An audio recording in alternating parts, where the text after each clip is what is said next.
For anybody that might be interested in this, please try and follow along. Gary, this is a scale. Just pretend that it's a scale. My wheels going over, the scale registers less. I agree. Might well do. Reasons for that. Might not be the same reasons you have. Here's the important thing. When it's gone over this scale, and let's say the velocity of the wheels continue at a continuous rate, it doesn't decelerate. What happens just after this scale?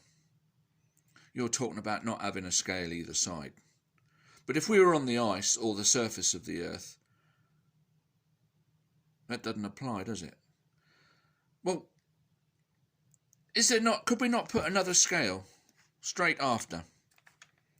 So as it goes over one, it then goes over the second one.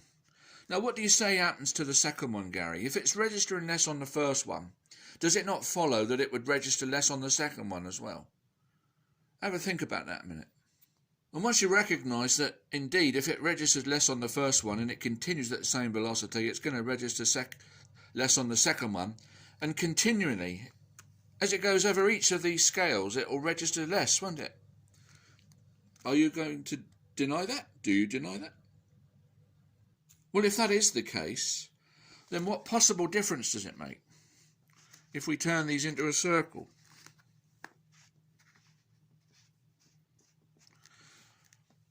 Each scale it goes over is going to weigh less the faster it goes over each scale.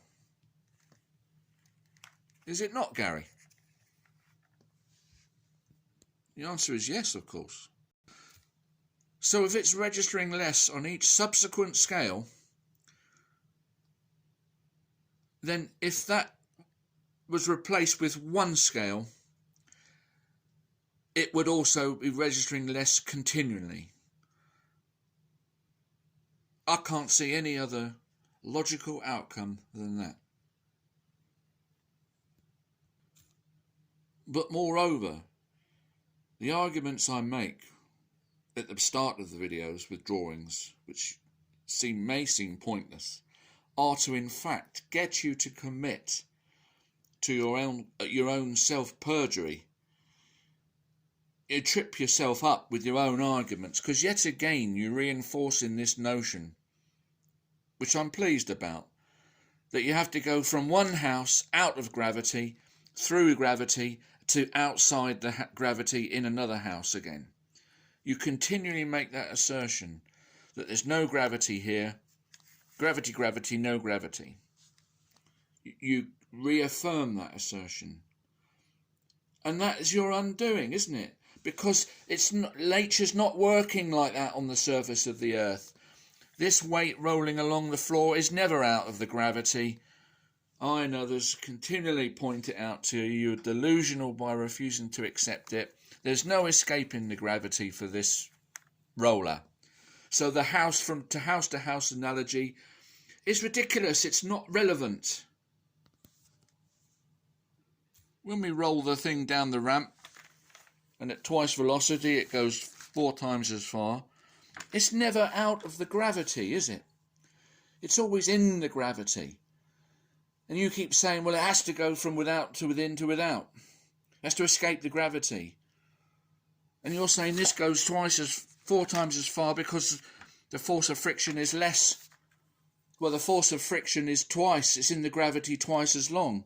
So therefore, why doesn't it only go twice as far? Why does it go 4 times as far?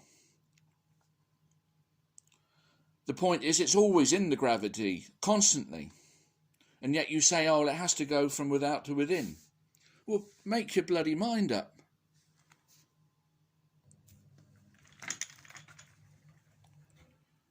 Anyway, keep watching, because I got a proposal for a test that I think will really settle the argument once and for all.